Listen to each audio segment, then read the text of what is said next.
I'm Chris from Play Comics, a show where we look at video games based on comic properties and how well they stick to that source material, a part of the GonnaGeek network, just like the show you're checking out now. Shows on the network are individually owned, and opinions expressed may not reflect others. Find other astonishingly geeky shows at GonnaGeekNetwork.com. Welcome to episode 255 of Better Podcasting. On this show, we cover why hobby podcasting doesn't necessarily mean free podcasting. In this week's Better Podcasting download, we get automatic with our downloads. And finally, in this week's Better Podback, we reach into our Discord server grab bag to discuss some recent comments. Lauren, start the show now. Welcome to Better Podcasting. With a combined history of over 1,000 episodes, and starting as early as 2008, we are hobby podcasters through and through, just like you. That's why we are different. We minimize the money talk so that you can focus on building a better podcast. Here are the hosts for the show, Stephen Jondrew and Stargate Pioneer.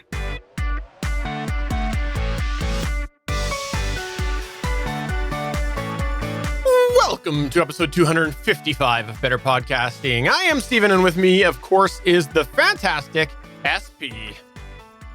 You know, this is a great time to be podcasting because I know it's not the subject of the show, but we're in the cusp of the start of the space tourism race, basically. And what that means, Stephen, in context with this show, is pretty soon we're going to get a podcast by hobby podcasters in space. I like it. That's going to happen one day. Very, very rich hobby podcaster. Talking about money and podcasting, that would definitely have to be rich because each seat would be, I don't know, 250, 500,000 US dollars. And then you have to make sure that all the gear is space certified and everything. And you only get 4 minutes in space to record your podcast. So it's going to be a micro episode. I can bring it back to podcasting. So this is an example on how some hobbies spend their money, and their excitement is they're basically going to space as a hobby. That's what space tourism is. Here I am excited that my chair mat finally arrived after a month of ordering it. Seriously, I'm through the moon that I have my full-size chair mat again. My full-size one broke a while ago. In the meantime, I could only get a small one. I've mentioned before, I work at home, so I needed a chair mat. And now my full one that took forever to show up arrived, and I can wheel all over the place while we record, SP. Whee! So it's kind of like you're in podcast free, I don't know, free scoot, I guess? Yes. Not free fall. This has been better free scooting podcasting. Let's go ahead and move on to the main topic. Please.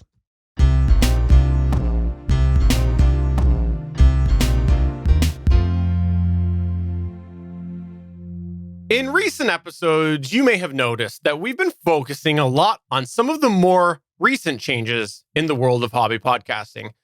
These changes have made podcasting much more accessible to podcasters, especially hobby podcasters. Things that once required huge amounts of technical knowledge and expertise are now just easily accessible through a few button clicks. However, even with all of these changes and developments and evolutions in podcasting, there's still one thing that we firmly believe about hobby podcasting. And that is the fact that hobby podcasting does not equal free podcasting. While the cost of podcasting has changed significantly since we started Better Podcasting, we still do believe that for an average person to do a quality hobby podcast, there has to be an expectation of spending money to a degree. And that's why in today's episode, we want to talk about some of the expectations that we think hobby podcasters should have for their hobby in the terms of paying money towards their podcast endeavors. SP, why don't you kick us off here? Podcasting has been made incredibly easy to start with some innovative services and applications relatively in the last couple of years. If you happen to have a smartphone, you have a built-in podcasting machine. Not everybody has one. We understand that, and that's okay. But odds are, if you are listening to this episode, you have access to some sort of device to make a podcast. might not be the case, but the odds will be in your favor. Now, using your smartphone, you could easily use an app like Anchor to record and publish your show and episode through it. But just because you can use your smartphone to make your podcast doesn't mean we advocate actually doing it, at least not yet. In order to make a better show that can compete in the current podcasting marketplace, you're going to have to step it up a notch from just using just your smartphone with no microphone attached to it. You probably will need better voice recording technology. You probably will need to edit your show for content, crutch words, or to remove mistakes. You might possibly want to connect to co-hosts or guests that are not in the same room as you are, which is made easily throughout other devices than a smartphone. Don't worry though, there are a ton of devices, services, and applications to help you with all of this. You're not going to need a full professional studio to start. Heck, even the setups that Steven and I use aren't necessarily just to start podcasting. But unless you already have access to media production tools and software, which some people do, this means your podcast is going to require resources, more commonly referred to as money, just to enable podcasting on a week-to-week basis. Now, how about the other aspects of podcasting? We'll go for a domain name. That's commonly referred to as a URL. It's the www.yourhobbypodcast.com part of your podcast. Or how about a website or a landing page, as we commonly refer to them, such as a WordPress site, or maybe your media host that you host your podcast episodes with. They offer you a landing page, or maybe something like Squarespace you can use. Now that we mention it, unless you are really techie and keep up with all the coding and security patches, you should look into a podcast media hosting service. Now, we mention these services all the time on our show. Some quick examples are Pinecast, Podbean, or Captivate. We mentioned about a specific digital audio workstation, or DAW, last week called Audacity. Now, Audacity is free, but it's starting to use what is now known as telemetry in its most current versions to access some personal identification data, like your IP address. And perhaps you need more from your DAW than what Audacity has to offer anyway if you multi-track. So now you need to look into a DAW, or at least an editing app for your mobile devices, maybe one that you can put a plugin into. Audacity is pretty adept with most of the multi-tracking and plugins out there, but there are some cases that it just doesn't do what you need it to do. We know what you're thinking right now, by the way. Wow, that's a lot, guys. And come to think of it, it is. We're talking about microphones, audio interfaces, or a digital audio recorder. We're talking about your online connection or recording service, your podcast domain name, your website, your media hosting, production software, and a mobile device or a computer or something to actually make your podcast with. And that's just part of the podcasting iceberg above the waterline. And for those of you that don't know, icebergs are bigger under the waterline than they are above the waterline. We haven't even discussed online storage, online backup services, speakers, headphones, lighting, glare reduction glasses, room audio treatments, content enabling payments, and potential travel. All or most of these things are going to cost money. And we here at Better Podcasting expect that you will have to pay money to enable your podcasting hobby every month, every year, and in some cases every few years or more for major purposes. That's setting the stage here. Now, Steven, what happens when you try to podcast for free? Well, this is where the struggle is born for a lot of hobby podcasters, and that's having a budget to podcast with versus just trying to flat out podcast for free. Podcasting for the long term, trying to keep the hobby free, will have a long-term detriment on your hobby endeavors. Eventually, odds are there will be a significant challenge that will be made significantly easier by just simply throwing some cash towards it. Let's say, for example, that you've been podcasting for free with your co-hosts who are geographically separated from you by streaming through, let's use the StreamYard free plan as an example. This is actually definitely a viable option and something that SP does. he does this for Legends of S.H.I.E.L.D. That's how he connects with his co-hosts. And before that, before he used StreamYard, he used Hangouts on Air.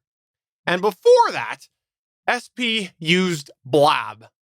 So what's this common theme here that we're talking about? Well, it's that SP has basically been on an evolution of using free services that eventually were sunset. And while these services sunset did sometimes give them notice, like Hangouts on Air, which gave quite a bit of time, in other cases, sometimes free services are sunset without any warning. A couple examples of that, Blab basically was, hey, here's a post, we're not doing that anymore. As well, we used to use for our live chat when we do stream the show, we used to use a platform called Chatwing, which was an embeddable neutral chat service that we would put on there that people could come while we were recording and chat with other people. That just went away with no notice at all. There's actually never even been an acknowledgement from the people that bought it that it went away, but that's what happened. So what happens in the StreamYard example if StreamYard all of a sudden sunsets or removes the free streaming option, or possibly basically cripples it to the point that it's not really functional each week for his purposes? Well, SP would have to either get more complicated or start using something that is taking the place of the free option. So he might go and try to figure out a very complicated route to keep not spending any money, or he might just go pay for that higher tier in the StreamYard platform. If SP didn't have a budget for podcasting, there's a good chance that if all of a sudden StreamYard free stopped happening, that it would prevent SP from being able to continue podcasting until he figured out the technicals in and outs of using something like OBS or Discord, and hoping that at that moment, all of his family is not using all of his bandwidth and he has enough bandwidth to be able to podcast. It would possibly be a very complicated thing if he didn't have that budget to simply go with a paid option. Now, to be clear, StreamYard has not said anything about free going away. We want to get that out there right here and right now, but it's an example of a free service that one of us uses and how we use that free service, which is considering that it could go away eventually or be a just paid option. Now, having a budget is easy here because I could then replace StreamYard with a paid plan, as Stephen was saying, or just convert it to a service such as Restream, which is another paid option. There are other examples as well. For example, on the next step here, let's say you start podcasting by using your smartphone microphone to record your audio, something we talked about in the previous section. But after you post your first episode, you listen to it on your smart speaker at home, or through your home media center, or in your car, and you hear terrible echo. It might be listenable, but it's a great example of annoying reverb. Some listeners might check out your phone, your podcast that you made through your phone, and never come back if the echo is distracting enough. It might be technically listenable audio, but for all intents and purposes, to some listeners, it could be deemed unlistenable. But by spending a little money on a USB dynamic microphone that can connect to your phone, tablet, laptop, or desktop PC, you can enable much better sound quality. These microphones are, for example, the Shure MV7, the Samsung Q2U, or the Audio-Technica ATR 2100X. And unfortunately, as with all electronic hardware, something could happen to the microphone months or years later. So having the cash available to purchase a new microphone or a replacement microphone if yours stops working is a great idea too. Now, these microphones aren't free, but they can improve your audio quality and make your audio more appealing to listeners. At least hopefully they won't just leave due to bad audio. It's doubtful that people will come to your show just because you have excellent audio, but they will leave due to bad audio. So you have to make sure that you have listenable audio that's not bad. Let's go on to another example. Let's say you start on a free media host.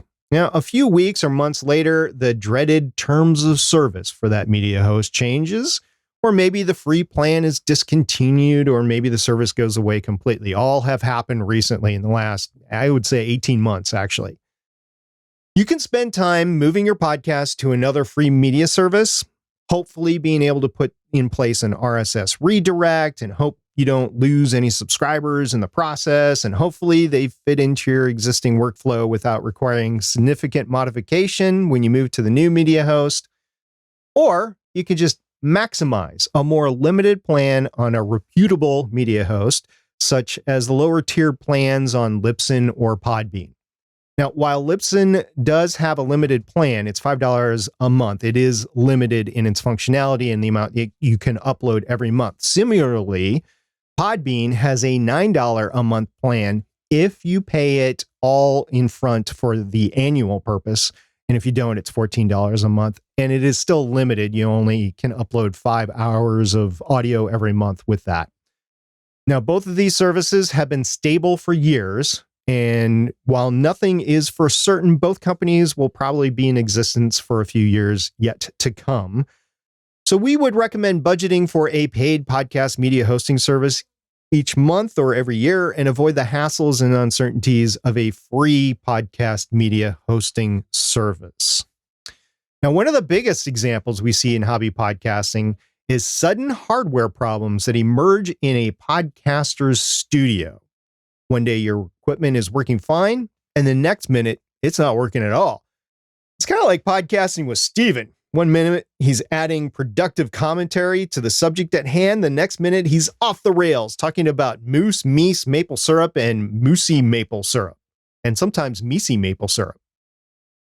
And just like that, with the equipment scenario, you're left extremely irritated and wondering what went wrong in your endeavors to lead to this point. But we digress. Back to the failed gear scenario.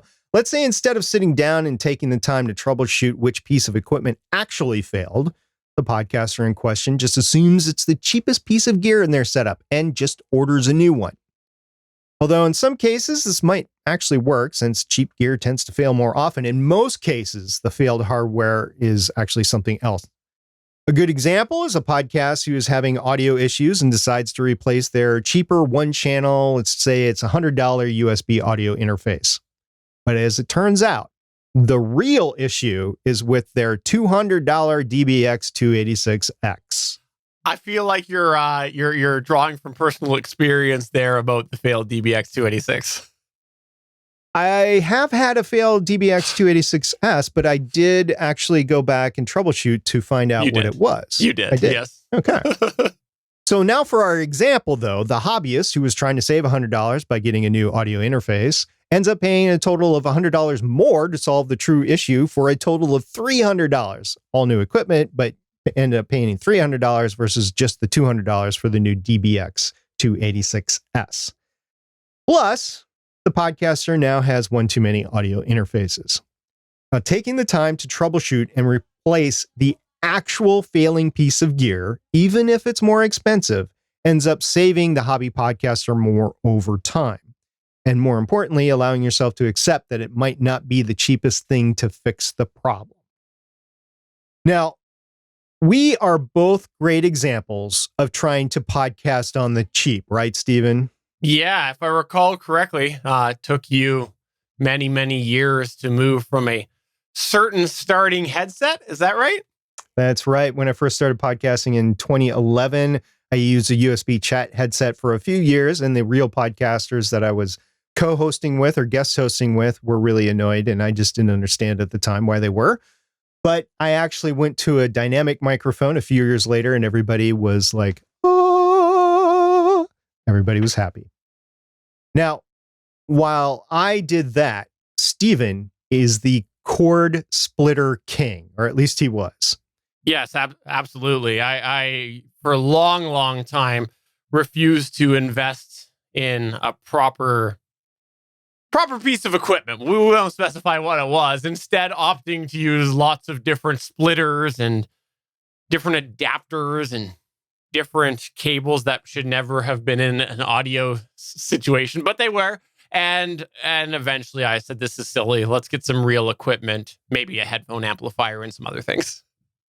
Yeah, well, what were some of the detriments of you using those cheap splitters, because they actually affected the performance of your show, right? Absolutely, because here's the thing, is when I was doing things the way it wasn't supposed to be with multiple adapters, ended up having a lot of noise added in there. if one thing went wrong, it affected all of the other things. Sometimes you would get feedback going from one to another. It just was a bad situation to be in. And I was very, very I kicked Stephen of yesteryear's rear end for these problems.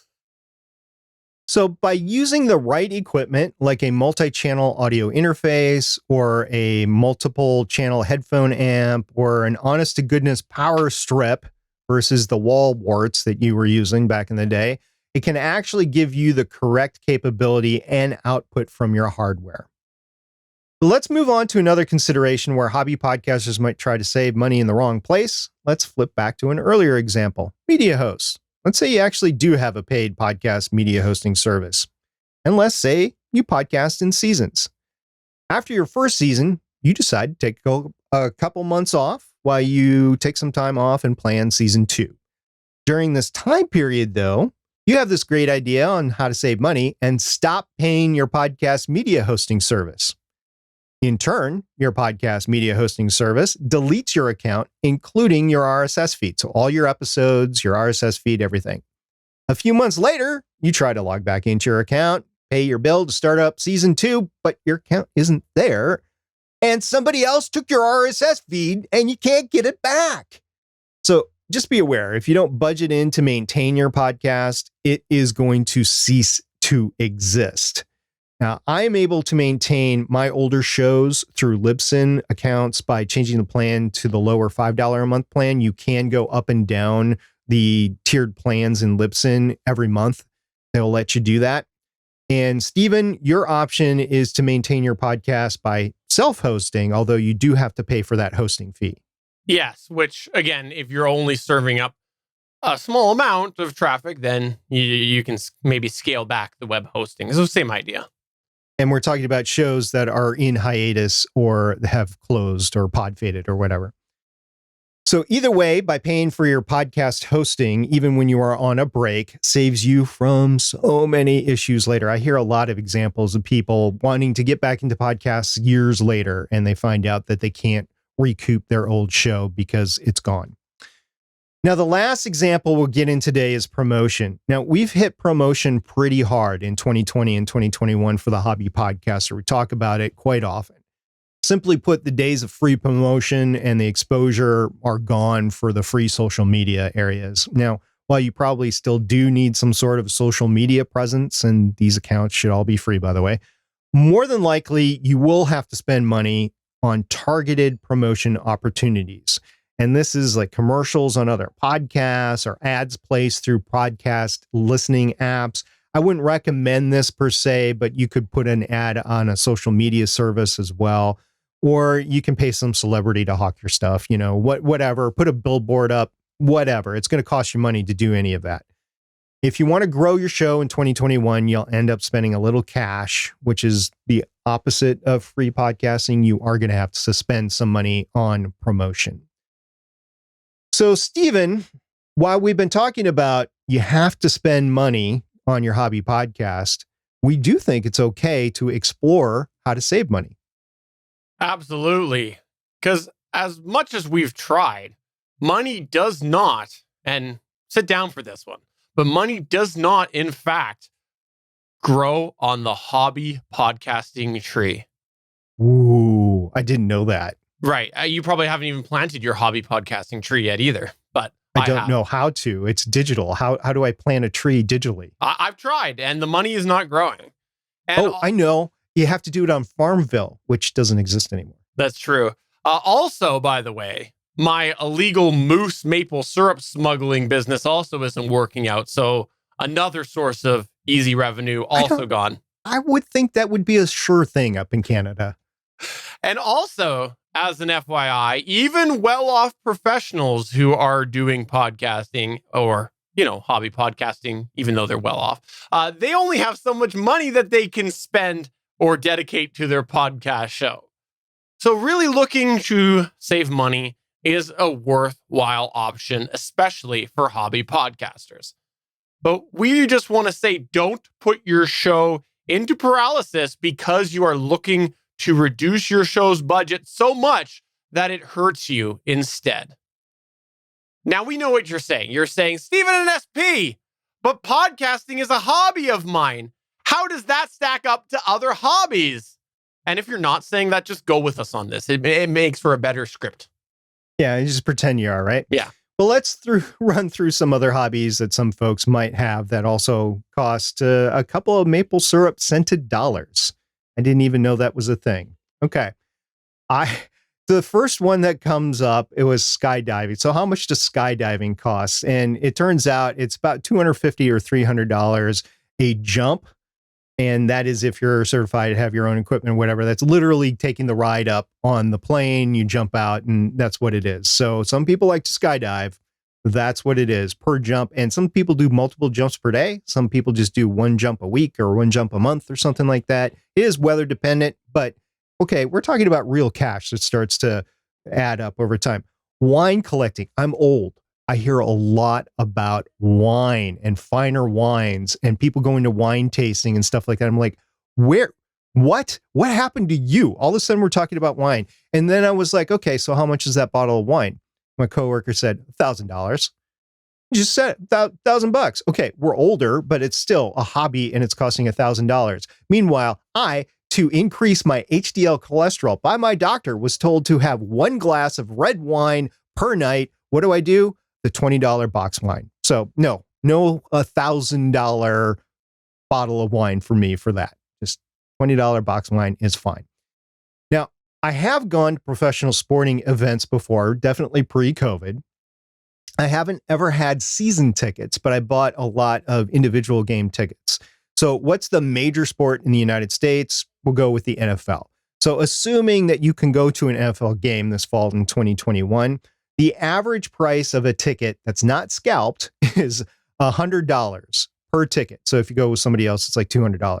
And that's just the ticket for one game. That's not including food or drink or parking or transportation. And if you happen to be across the border in Canada, who does not have an NFL team yet, you're going to have to travel across the border. So that's a whole heck of, you have to bribe people to get in the United States from Canada. I'm telling you. So it's like drives it up to, I don't know, we have 500,000 Canadian dollars. That's like $20 American, right? So there. If you happen to be more athletically inclined, say you just want to do a 5K race every month or every other week or whatever, nominally an entry fee is about $20. It could be as much as 50. It depends on if it's charity or not. But in addition to that, you have to buy shoes to make sure that your feet and your knees and your legs don't get all messed up. And those can run about $150. And if you're doing running enough, it gets to be every couple of months, you're spending $150 on new shoes, plus workout gear. Definitely cold weather gear is more expensive because there's more of it and that sort of thing. So it's a few $100s a month just to run, which you would think would be free since you're outside and you're running, but it's a couple $100 for that. So Stephen, let's talk about video gaming. You're more of a video gamer than I am. We're both not avid gamers, but you've been playing more video games lately than me. So what is a video gamer? What do they have to cost? What do they have to spend on their hobby? I think video games is a great example of a relatable hobby to podcasting, because you're looking at upfront hardware costs like $500 plus for a console or a decent computer. You're looking at a recurring cost like $60 plus on a game. There's monthly associations. Maybe you have to pay for an internet service to be able to game with other people at $20 plus. And there's also little things that you have to add in along the way, like gaming accessories, including headsets, controller accessories, etc., which, easily can go $100 plus as well. So it's another example of a hobby that can add on a recurring basis.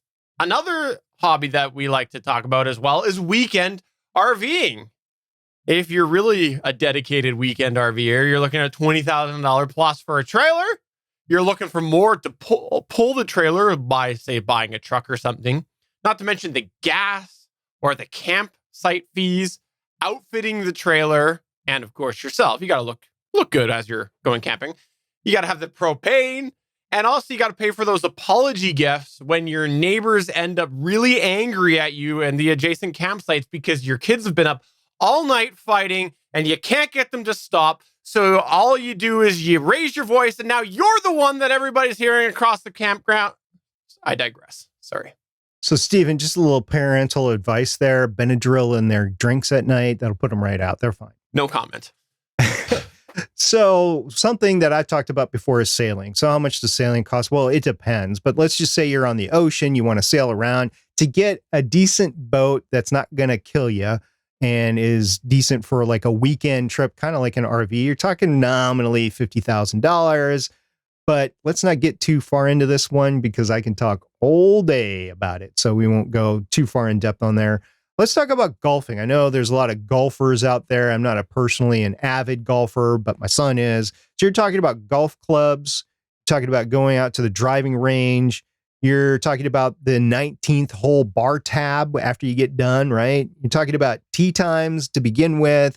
And it's not the tea time that, the drinky tea, right? We're talking about teas as in like golf teas. That all adds up over a while. And like my brother-in-law has a golf membership, part of a club. Those can run very expensive. Clubs can run a few $1,000s a year to like multiple hundreds of thousands of dollars a year. And again, like the RVing, you got to outfit yourself. You definitely do, including the hat with the little beanie on top. Yeah. Here's one younger kids might be able to identify with. Amusement parks. If you like to go to amusement parks, you're talking, you have to pay for tickets or passes every year. You're talking about the food every time you go because those pizzas are like $50 for substandard pizza and an excessive amount of money on those no-win games that your kids, if you go with your smaller kids, guilt you into playing. I mean, Steven, I've been there. I know you're going to be there at some point. It's just going to be, and if you bring the whole family, those amusement park tickets, they get kind of costly, even if you do the annual things. Something that I used to do in my past that I want to get back into is cycling. Bicycles are just through the roof expensive, like a lot of other things are this year. Nominally, you're going to pay about $2,000 just to get a decent road bike, but then you're spending, and I'm not kidding, like $500 in clothes. The shoes alone are like $150, $200 because you have to get special shoes that meet the pedals, that can clip into the pedals, that sort of thing. So you're talking a few $1,000s to get started with cycling and to maintain that. Movie tickets, nominally in the United States, I'd say that's $15 per person. That's just for a few hours, right? And then you have to buy all the popcorns, drinks, and candy. My mom, she's into quilting.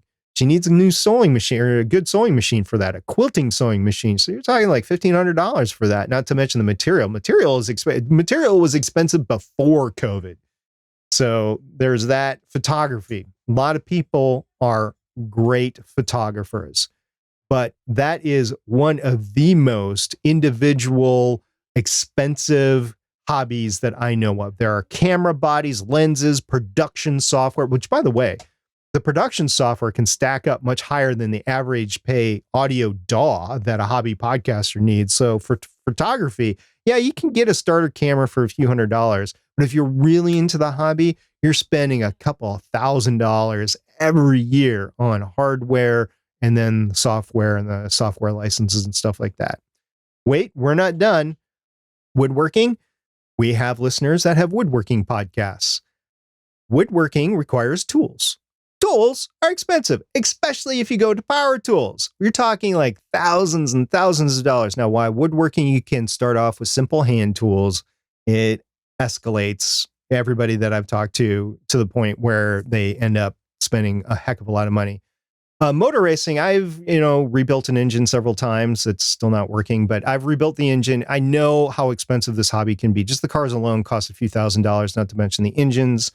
Sports flying. I am in a flying community. I know a lot of pilots out there. Even if you just have your sports license and you rent a plane, you're talking hundreds of dollars for that, not to mention the gas. Aviation fuel is expensive. You think going to the pump is expensive. You try going to the aviation fuel pump. That is really expensive.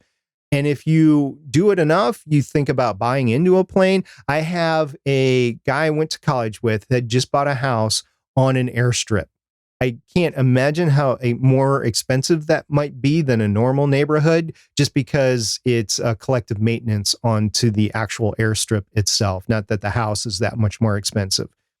Drone flying. Stephen, you want to talk a little bit about drone flying? Because, you do drone flying too from time to time. Yeah, because you're looking at, upwards of $1,000 for a half decent drone. You can go less, of course, but you also have the accessories like extra batteries and controllers and also tablets. You have all of these things that go with drone flying. You might have to take classes. And once you start to drone fly, you probably want to do some videos, even though it could just be for your own personal collection. Now you need to get some production software for the drone flying as well. So drone flying can definitely add up. There's a whole bunch of other hobbies that we could definitely have covered, including going to space. But that's where we'll leave that in our current list. What do all of these hobbies have in common that we talked about, though, Stephen? Could it be that you have to spend money on them? Yes, that's right. You are spending money on your hobbies. So with all of this said, you might be a little uncertain about your hobby podcasting endeavors. We've basically set up the expectation today that you're going to spend money to do a hobby. You're spending money for your own recreation. Well, we definitely don't want to leave you just on that sort of rough, sharp, jagged note. So this final section, we want to just touch on some of the reasons that we think you should be okay allowing yourself to spend some money on your podcast. First, what I just said, it's your hobby. Consider this previous list that we just went over and ask yourself, putting aside all of those things that we're spending money on, what is a hobby that I could do for free? The odds are there's probably very few things that you can find as a hobby that you truly are doing 100% free. We think that it's important that every now and then people do allow themselves to spend money on some things that make them happy. This is a personal belief of SP and mine. Everyone has to work, of course, with their own budgets and their constraints. This is always important in life. We've talked about that before on the show too. But the odds are, if you are considering getting into hobby podcasting, you likely occasionally spend money on yourself that is largely for your own enjoyment. For some folks, this might be as simple as going to a coffee shop and spending a couple of bucks instead of a couple of cents to make coffee at home. For others, it could be maybe upgrading their vehicle features when they're purchasing a vehicle for something that is just purely for enjoyment. These are ideas of elsewhere in life that we might be allowing ourselves to have a little bit of comfort or enjoyment for a certain cost. If you truly are enjoying hobby podcasting, there is going to be a lot of time you are spending on your podcast. And ultimately, this equates to a lot of personal enjoyment. Even through that frustration, you're going to end up having a lot of personal enjoyment embarking on this hobby.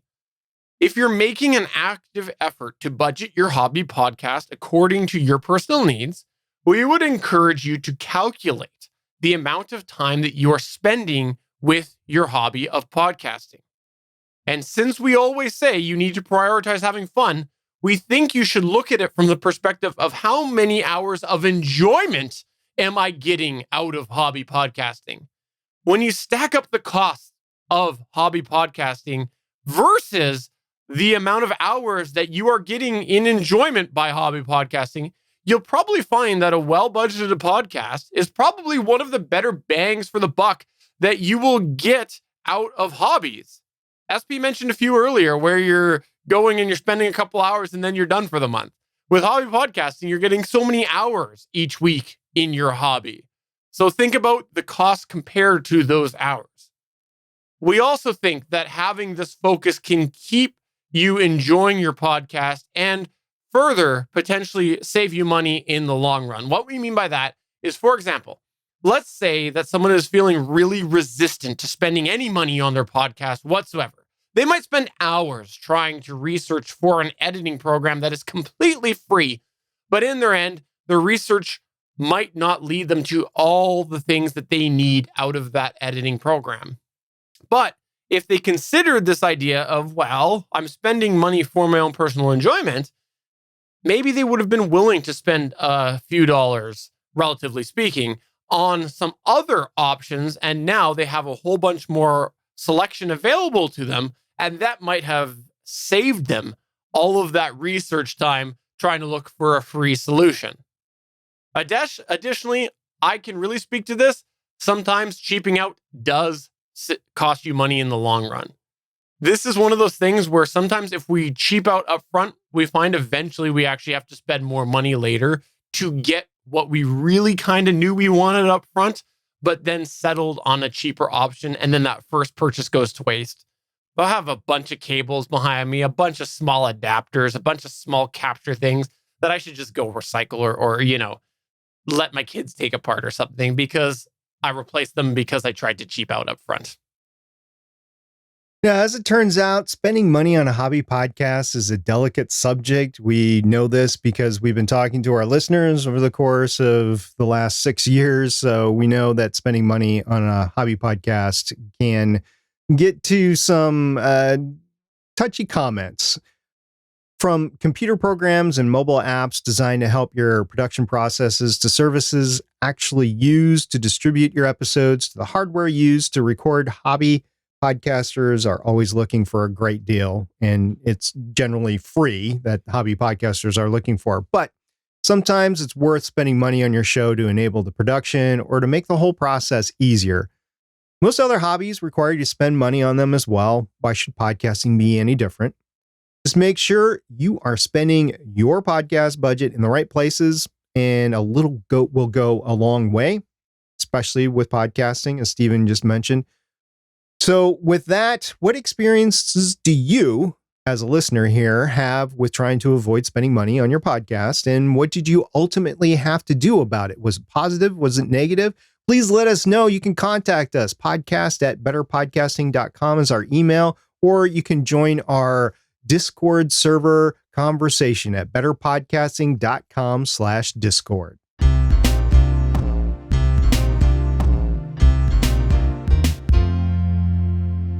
SP, Randy Walker in our Discord server this past week put us on to this interesting news that came out of the podcast world, didn't he? He did. Honestly, I haven't been keeping track of Pocket Cast. One, I'm an Apple user, and two, I think Pocket Cast has been losing market share over the course of the last few years for a lot of different reasons. But the article was from The Verge, and it was about this Automatic company. It's called Automatic, and it bought Pocket Cast from the consortium that had owned it. So Pocket Cast was sold to different owners in the U.S. Public broadcasting space in 2018, and one of the owners was NPR. Now, in the Verge article that was posted about this, NPR reportedly lost $800,000 on the app just last year. Now, even though Automatic also owns WordPress.com, Automatic already made a partnership with Anchor in February of 2021. So it's kind of head scratching why they actually went out and bought Pocket Cast. Might it have been for some additional market share? Might it have been to get some of the coding from Pocket Cast that they could double up with Anchor? I don't know, but this is a thing that happened. There was an undisclosed amount exchanged for the purchase of Pocket Cast, and we'll see what Automatic tends to do with it in the future. One of the things that people are thinking of is because Automatic also owns WordPress.com, that they're looking at some of the integration with WordPress. But again, Anchor has a partnership with Automatic to do just that. So I'm kind of scratching my head over this. And the other thing I reluctantly want to mention is that podcast has been losing market share, and I don't know what they can do to actually monetize it versus something like Overcast, which monetizes through ad placement when you're listening through Overcast. So we'll see what happens here. Stephen, what do you think about this purchase? If I recall the history correctly, and someone might write me to Stephen at betterpodcasting.com, spelled with a PH, and say you're wrong. If I recall correctly, Pocket Cast has gone through a bit of a rocky road with changing their monetization. I think these were the folks that ended up going and trying to, basically they gave away the cow for free, and then they tried to back off of that and say, look, we can't do that. We have to change our model. And then everybody complained and they whined and they cried. And if I remember correctly, Pocket Cast came back and kind of reversed their decision to a degree. And if I am recalling these facts correctly, everybody got what they wanted, because in the end, that's what's going to happen. I've said that before. If a company takes the time to make a significant shift in their monetization model, they're not doing this willy-nilly. There's a reason they need to do that. And in the end, they've done the research and they've decided they need to make this. And they're not stupid. They know they'll get backlash. So if this was the case and this was them, that's what happens. You push back. They didn't get to do what they wanted.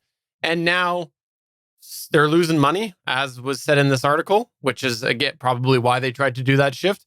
And someone's selling it. And we'll see what happens at this point, just because the next people might not be that happy. It might not have the same plans for the future. So we'll see. We'll see what happens. They might, like you said, work it in elsewise, but I don't know. I'm not really sure what this purchase says for the future of Pocket Cast.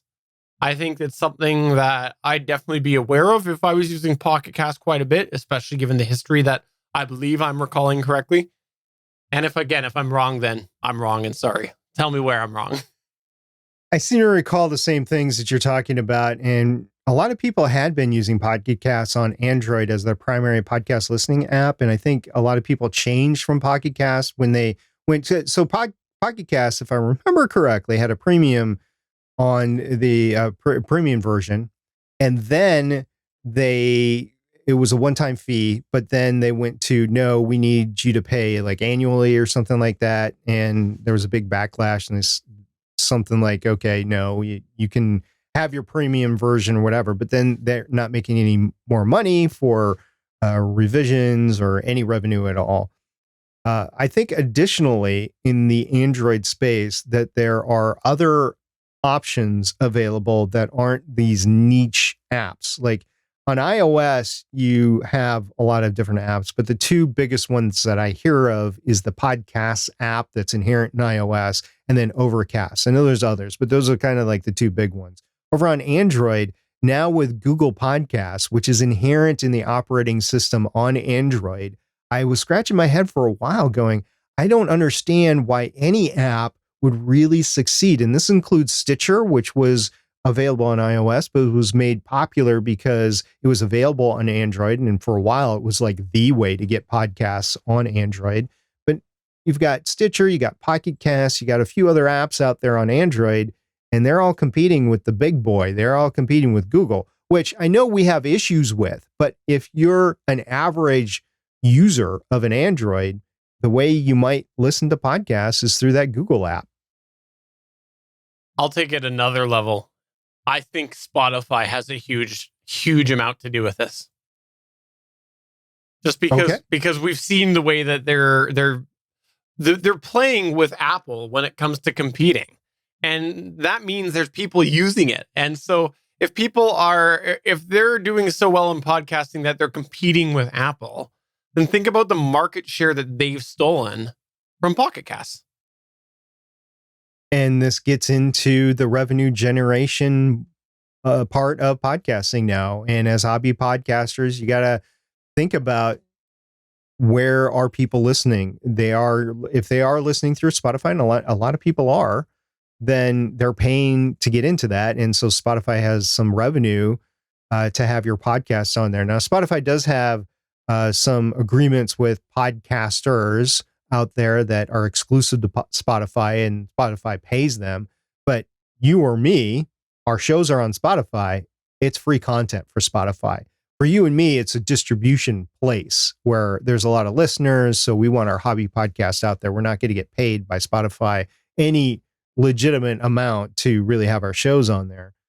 But if that's where it is, that's where it is. And Pocket Cast seems to be losing. So I think it's only a matter of time before Pocket Cast is no longer viable, but we'll see when that is. They've changed hands a couple times now in a couple years.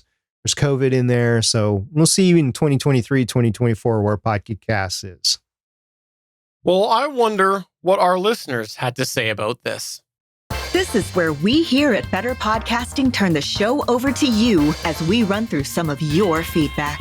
We call this segment Better Podback. After this was posted in our Discord, we had yakko.org, actually just Yak0, saying, wow, looks like PowerPress is going to have some built-in competition in future version of WordPress. And that was alluding to the fact of who purchased it. But nothing confirmed, I don't think, yet about exactly what would be offered, if anything will be offered. Which actually led to an adjacent point. We had Randy Walker say, I've been using PowerPress for a few months now, and I'm still confused. I've got the basics, but settings and options are all over the place. Oh, Randy, you are so right on this. This is long one of my frustrations with PowerPress, even though I've used it for a very long time. It is very clear to me how PowerPress has been around for a very long time, because as we've said before, to podcasts, you used to have to be very techie in order to do it in the early days of podcasting. And PowerPress, even though they've made changes over the years, to me, it still reeks of being built from a real techie perspective in its early days. So I 100% agree with you, Randy. And as somebody that tried to do a website a few years ago, I did a hand roll HTML website and then I converted to WordPress. It's just too complicated for somebody that's a busy podcaster. I understand there are benefits of using WordPress and having a web page there, but I also understand it's a lot easier if you have a friend that has a website and then starts a podcast network that you can just slide in there with. So that's what I did. Also, Yakko did respond and say, yeah, initial setup can be a little confusing. After it's set up, it's pretty easy to deal with. I suggest that if you ever think you're going to have multiple shows or feeds, set up category podcasting from the start. Then all you have to do is make a new feed, is to make a new category. And if you want to get more questions or more technical about that, feel free to ask in our Discord. I do agree with Yakko on that. Even when there was a big push to get away from category podcasting with PowerPress, I stood my ground and said, no, this is a bad idea to get rid of that. And sure enough, everyone came around. But seriously, that was a good conversation we had in our Discord. And thank you, everybody, for participating in that. And if you have any other questions about PowerPress, feel free to ask. I know there's a few of us in there. Yakko actually had another podcasting moment, didn't he, this week, SP? Oh, yeah, he did. He had a moment where his co-host didn't mention that it sounded like he was on his webcam mic until after a big interview was done. He hopes he can pull his audio from his H6 that had his mixer audio. So everybody's got their audio routed just a little bit differently. But the point here is that he did have a backup. It's just questionable whether the backup is good enough for him to use or not. He hasn't posted on whether that worked or not. I assume that the podcast has actually been posted, so we can go ask him how that went. And Randy, again, actually responded saying, just had that happen a few episodes ago. It's been a rough month, it sounds like, for the Better Podcasting Discord server members. I got to say, when I'm in pre-show, especially if it's not a show that I normally do with my co-hosts, like with you or with like the ladies over on Legends of S.H.I.E.L.D., I'll start talking to people and I'd be like, that doesn't sound right. Can you tap your microphone? I feel like a dick when I do it. But if I don't do it, then while I'm there guesting on the show, it's bad for them. And so it just helps them save. So I don't want to be that guy that's like, you don't sound really good. But if there is a chance that it's echoey and it sounds like it's a webcam microphone, or it sounds like there's two feeds coming in or something like that, I'll mention that there's something going on as nice as I can. And if it's on one of my shows, definitely before we go live, or even if we have gone live and I'm like, notice something. Yeah, okay, I'm just going to stop the show here. Tap your microphone. Let's make sure that we're good and go on. If you notice that, it is up to you as a podcaster, as a co-host, as a guest to mention it to the other people. Otherwise, they might not know. Yakko said, just got a Facebook email inviting me to turn on the new podcast feature on my page, and had already picked the appropriate feed for me to confirm.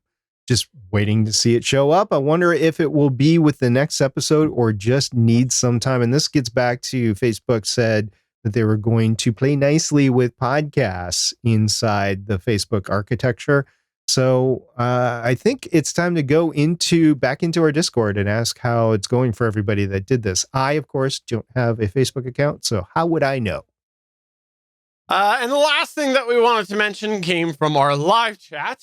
If you didn't know, we do stream our show live on Tuesdays. If it's a Tuesday night at around 8 p.m. Eastern, that's 5 p.m. Pacific time, and you find yourself near the computer, you should come over to www.Geeks.Live, because the weeks that we're not recording this show, we're recording our companion show, Better Podcasting Live Chat. We do it at the same time on Tuesdays.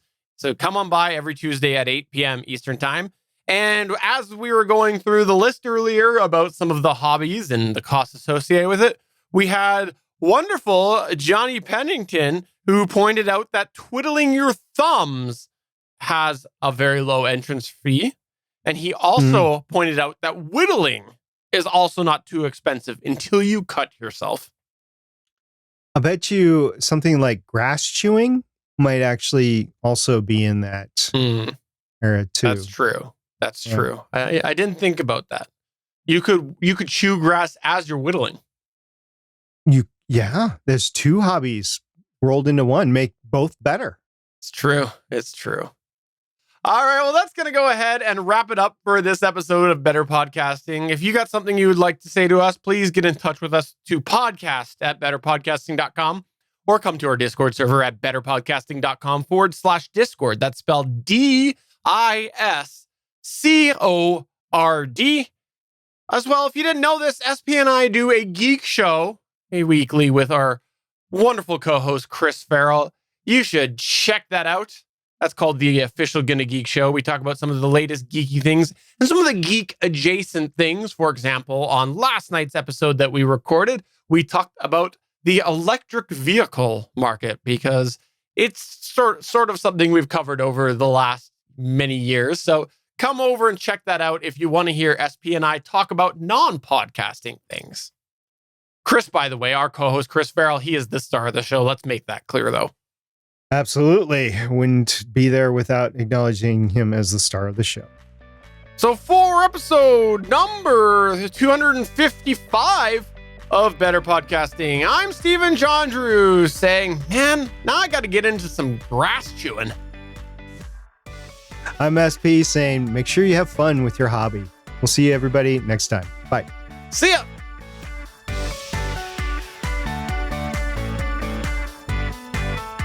Thanks for checking out another episode of Better Podcasting. You can find the full back catalog of Better Podcasting at betterpodcasting.com. If you're into geeky podcasts, please check out the other podcasts on the GonnaGeek Network at GonnaGeekNetwork.com. This show was produced and edited by Stephen Jondrew of GonnaGeek Productions. Voice work was done by L.W. Salinas. Thanks again for listening or watching, and we hope to see you again next week.